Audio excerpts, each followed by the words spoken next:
Shiza Fathima കൊപ്പത്ത് friends association എന്നുള്ള കുട്ടിയാണ്. രണ്ടാം സമ്മാനം വേദ പാതിരിശ്ശേരി. ഒന്നാം സമ്മാനം നൗഫ് അമർ. അത് രണ്ടും നൗഫുണ്ടോ? ഓടി ഓടി ഓടി ഓടി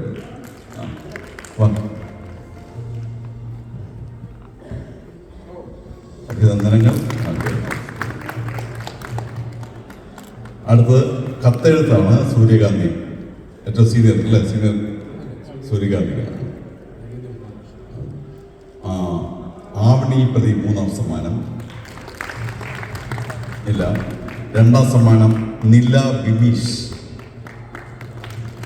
അത് ബഹൻ പ്രതിഭയാണ്. ഒന്നാം സമ്മാനം വൈഗ ജയൻ പ്രതിഭ, ബഹൻ പ്രതിഭ.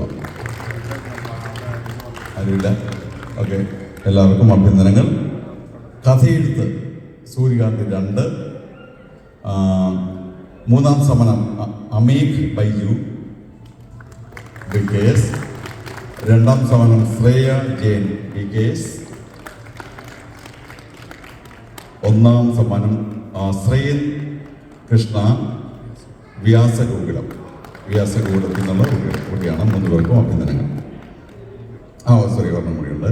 പത്രവാർത്ത ആമ്പൽ വിഭാഗത്തിലെ പത്രവാർത്ത മൂന്നാം സമ്മാനം കൃഷ്ണേന്ദു KC BKS.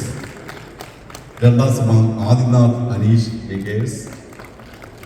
ഒന്നാം സമ്മാനം സേറ അന്ന ഷാജു BKS. 3 പേർക്കും അഭിനന്ദനങ്ങൾ.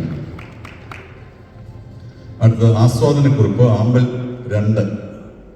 മൂന്നാം സമ്മാനം വൈഷ്ണവി സന്തോഷ്. രണ്ടാം സമ്മാനം നിയ ഖദീജ. വരും ഓക്കെ. ആൻഡ് ഒന്നാം സമ്മാനം നിഹ ഖദീജ. അവർ 3 പേരും ടീംസാണ്. ഇവർ 3 പേരും സമ്മാനാർഹരായി. ഇവരെല്ലാവരും ബഹ്റൈൻ കേരളീയ സമ്മാനത്തിൻ്റെ മലയാള പാഠശാലയിലെ കുട്ടികളാണ്. അഭിനന്ദനങ്ങൾ. അടുത്ത യാത്രാ വിവരണം നീലക്കുറിഞ്ഞി. മൂന്നാം സമ്മാനം ഗൗരി രാജേഷ്. രണ്ടാം സമ്മാനം ശരണ്യ ജയൻ. ഒന്നാം സമ്മാനം ധനുഷ ഗിരീഷ്. 3 പേരും BKS ആണ്. 3 പേർക്കും അഭിനന്ദനങ്ങൾ. ഇല്ലല്ലോ. അടുത്തത് ഉപന്യാസം ഫോർ നീലക്കുറിഞ്ഞി 2. അതിൽ 3 സമ്മാനം ഇല്ല, 2 സമ്മാനങ്ങൾ മാത്രമേ ഉള്ളൂ.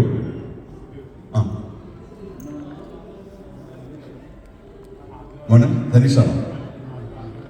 Okay, congratulations.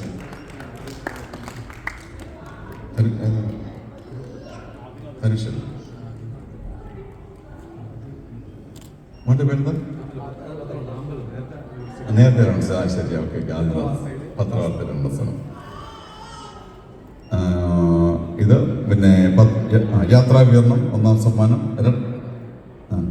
Okay, sorry. ഉപന്യാസം നീലക്കുറിഞ്ഞി. 2-ാം സമ്മാനം രോഹിത് രാജീവ്. 1-ാം സമ്മാനം നിവേദ്യ വിനോദ്. 2 പേരും BKS എന്നുള്ള അഭിനന്ദനങ്ങൾ കഴിഞ്ഞു. അപ്പോൾ ഇതിൽ പങ്കെടുത്ത എല്ലാ കുട്ടികൾക്കും അഭിനന്ദനങ്ങൾ.